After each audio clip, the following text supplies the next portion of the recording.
সোজা কথা। চিন্তা করতে হবে, গবেষণা করতে হবে আল্লাহ পাক কি নিয়ামত দিয়েছেন। ওয়ামা বিকুম মিন নি'মাতিন ফামিনাল্লাহ। যত নিয়ামত আমরা পেয়েছি সব কার কাছ থেকে? জোরে সোরে চিল্লা এখন, কার কাছ থেকে? সমস্ত নিয়ামত এসেছে আল্লাহ পাকের কাছ থেকে। আল্লাহ রাব্বুল আলামিন বলেন তিনি হচ্ছেন রহমান। ওয়াল্লাহু জাআলা লাকুম মিন বুয়ুতিকুম সাকানান ওয়া জাআলা লাকুম মিন জুলুদিল আনআমি বুয়ুতা। আল্লাহ পাক বলছেন তোমাদের জন্য তোমাদের ঘরসমূহকে আল্লাহ পাক স্থিতি লাভের, স্বস্তি শান্তি লাভ করার জন্য আল্লাহ পাক একটা স্থান করে দিয়েছেন, জায়গা করে দিয়েছেন। আমরা যে ঘর বানাই, এই ঘর বানাবার পেছনে আল্লাহ পাকের কত বড় নিয়ামত। ঘর একটা বানাতে হলে খুঁটি লাগবে। খুঁটি কোত্থেকে আসছে বলেন? কোত্থেকে? গাছের থেকে খুঁটি পেয়েছেন। কিসের থেকে পেয়েছেন? গাছ কা। শুধু খুঁটিতে ঘর হবে না, এরপরে খুঁটি হয়ে গেল, চাল লাগবে। চাল দেবেন কি দিয়ে? খড় দিয়া দেন, টিন দিয়া দেন, টালি দিয়া দেন, যা দিয়া দিবেন সেটা হচ্ছে কার? জোরে কন। শুধু খুঁটি আর চাল হলে হবে না, বেড়া লাগবে, দরজা লাগবে, জানালা লাগবে, যা কিছু দরকার। আল্লাহ বলেন তোমার এই শান্তির ঘরটার পেছনে আমার নিয়ামত, আমার রহমত কাজ করেছে। আবার বলেন কিছু চেয়েছেন? কিছুই চান না। দেখেন এই যে ঠান্ডা মৌসুম চলছে, এখন কি মৌসুম? শীতের মৌসুম। এই পৃথিবীটাকে আমরা আমাদের একটা রুমকে যদি ঠান্ডা করতে চাই, তাহলে আমরা কি লাগাই? রুমে এসি লাগাই। প্রত্যেক মাসে বিল দেওয়া লাগে না লাগে না? বিল দিতে হয়।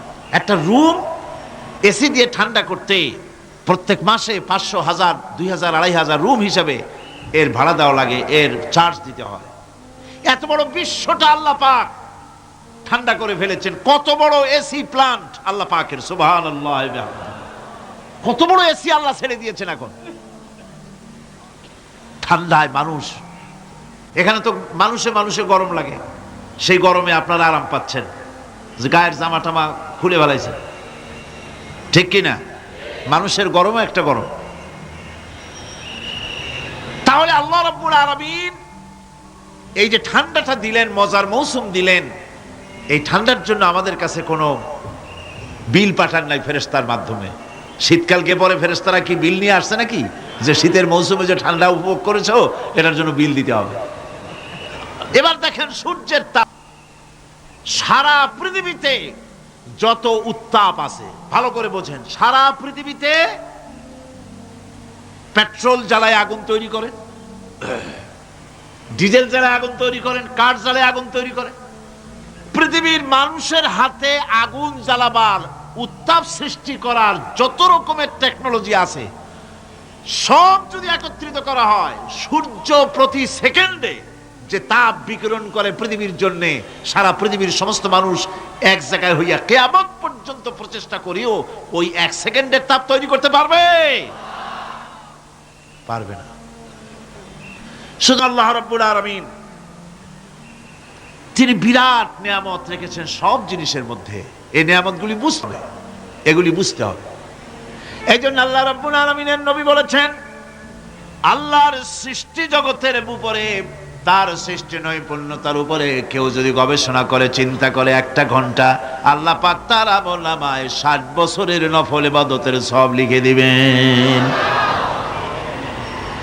সকালবেলায় যখন পালে পালে গরু, ছাগল, মহিষ ইত্যাদি যেতে থাকে, সকালবেলায় সূর্য যখন উঠে, সেই সময় যখন এগুলি যেতে থাকে, তখন তার দেখার একটা দৃশ্য দারুণ লাগে। আবার যখন সন্ধ্যাবেলায় গোধূলি লগ্নে যখন সূর্য লাল হয়ে পশ্চিম দিগন্তে অস্তমিত হতে যায়, তখন শত শত গরু, ভেড়া, ছাগল পাল ধরে মাঠের মধ্য দিয়ে যখন বাড়ির দিকে রওনা করে, আল্লাহ পাক বলেন এই দৃশ্য অত্যন্ত উপভোগ্য। যারা সত্যি এগুলি দেখে, উপভোগ করে, তারা বুঝতে পারে যে আল্লাহ পাকের নিয়ামত সব দিকেই আল্লাহ পাক এভাবে ছড়িয়ে রেখেছেন। এভাবে করে ওয়াতাহমিলু আসকালাকুম ইলা বালাদিন লাম তাকুনু বালিগিহিম ইল্লা বিশাক্কিল আনফুস। আল্লাহ পাক বলেন এভাবে করে আমি জন্তু জীব তৈরি করেছি যারা তোমাদের বোঝাগুলি এক শহর থেকে আর এক শহরে, এক গ্রাম থেকে আর এক গ্রামে বোঝাগুলি বহন করে নিয়ে যায়। এভাবে আমি যদি চতুষ্পদ জন্তু তৈরি না করতাম, তোমরা নিজেরা ঘাড়ে করে পিঠে করে এ বোঝাগুলি বহন করা বড়ই কষ্টসাধ্য হয়ে যেত। উটের পিঠে করে, গাধার পিঠে করে, গরুর গাড়ি বানায়া, হাতির পিঠে করে, কত বিরাট বিরাট বোঝা, টনকে টন বোঝা এভাবে পশু দিয়ে টেনে নেওয়া হয়। আল্লাহ পাক বলছেন এগুলি আমার রহমত। এরপরে এই পশুর ভিতরে হালাল গোশত তৈরি করে তোমার খাবারের ব্যবস্থা করেছি। ওয়া ইন্না লাকুম ফিল আনআমি লাইবরা নুসকিকুম মিম্মা ফি বুতুনিহি মিন বাইনি ফারসিন ওয়া দামিন লাবানান খালিসান সাইগান লিশশারিবিন। তোমাদের চতুষ্পদ জন্তুর মধ্যে দেখবে বুদ্ধিমান দূরদৃষ্টি সম্পর্ক লোক যারা, তাদের জন্য আমি এর মধ্যে নিদর্শন রেখেছি। তোমাদের দুগ্ধবতী গাভীগুলি যার দ্বারা তোমরা দুধ পাও, এগুলি জমিনের ঘাস খেলো, খড় খেলো, আর এর দ্বারা রক্ত তৈরি হলো, পায়খানা তৈরি হলো, পেশাব তৈরি হলো। পাশাপাশি রাস্তা দিয়ে পরিষ্কার সুস্বাদু দুধ আমি আল্লাহ রব্বুল আলামিন তোমাদের জন্য দান করেছি। এত নিয়ামত আল্লাহ পাক দিলেন, আল্লাহ পাকের বিনিময় কিছুই চান নাই। কিছু চাইছেন নাকি? কালে কেটে নিয়ে তাই দিয়ে মানুষের শীতবস্ত্র তৈরি করা হচ্ছে। আপনার গায়ের, আপনার গলার মাফলার, আপনার সোয়েটার, আপনার চাদর, আপনার কম্বল, এগুলি আল্লাহ পাক তৈরি করার জন্য দুনিয়ার যত প্রাণী তৈরি করেছেন, প্রাণীগুলির গায়ে, চতুষ্পদ জন্তুর গায়ে পশম দিয়ে, সেগুলি দিয়ে এগুলি তৈরি করার ব্যবস্থা করেছেন। আবার আল্লাহ রাব্বুল আলামিন বলেন ওয়ালাকুম ফিহা জামালুন হিনা তুরিহুনা ওয়া হিনা তাসরাহুন। যখন সেগুলি মাঠে সকাল বেলায় চড়তে নামে, আবার বিকেল বেলায় যখন পালবদ্ধ হয়ে বিকেল বেলায় যখন ঘরে ফেরে, তখন দেখার এক সৌন্দর্য এমন হয় যা সত্যি উপভোগ্য। লক্ষ্য করে দেখবেন, এগুলি শহরে কম দেখা যায়, গ্রাম্য অঞ্চলে মাঝে মধ্যে যাবেন, গ্রামের লোকই আপনারা অধিকাংশ এখানে আছেন, আপনারা দেখবেন ছিলাম ভূগোলে একটা বইতে যে কেউ যদি আমাদের দেশ থেকে এখান থেকে মাটি খোঁড়া আরম্ভ করে, তাহলে মাটি খুঁড়তে খুঁড়তে একদিন না একদিন আমেরিকায় পৌঁছে যাবে। কোনো ভিসা টিসা লাগবে না, VD7 DB7 97 লাগবে না, এমনি যাইতে পারবে। মানুষেরা চেষ্টা করলো মাটি খোঁড়া, মাটি খুঁড়তে খুঁড়তে পৃথিবীতে এটাই ছিল প্রথম এই দুঃসাহসিক পরিকল্পনা। ৬,০০০ ফিট পর্যন্ত মাটি খনন করার পর কোনো কুল কিনারা করতে না পেরে তারা এই দুঃসাহসিক পরিকল্পনা ছেড়ে দিল। কিন্তু গবেষণার শেষ হয়নি। যারা গবেষণা করেছেন তারা গবেষণালব্ধ, তাদের অভিজ্ঞতা তারা লিখেছেন যে পৃথিবীর অন্তত ১৮০ মাইল গভীর পর্যন্ত তাদের একটা আইডিয়া হয়েছে যে পৃথিবীর মাটির নিচে অসংখ্য খনিজ দ্রব্য রয়েছে, অসংখ্য নিয়ামত এই পৃথিবীর মাটির ভিতরে আল্লাহ পাক লুকায় রেখেছেন। ওর তলায় কি আছে বিজ্ঞানীদের মাথায় এখনো ঢোকে নাই।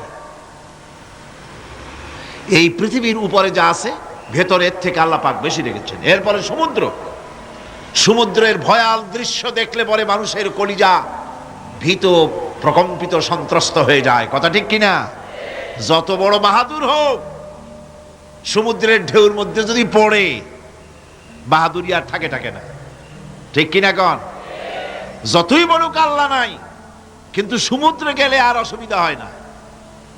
সমুদ্রের ঢেউয়ের মধ্যে যখন মানুষ পড়ে, আল্লাহ পাক বলেছেন দাল্লা মান তাদউনা ইল্লা ইয়াহু, একমাত্র আল্লাহ ছাড়া সবাই কি ভুলে যায়।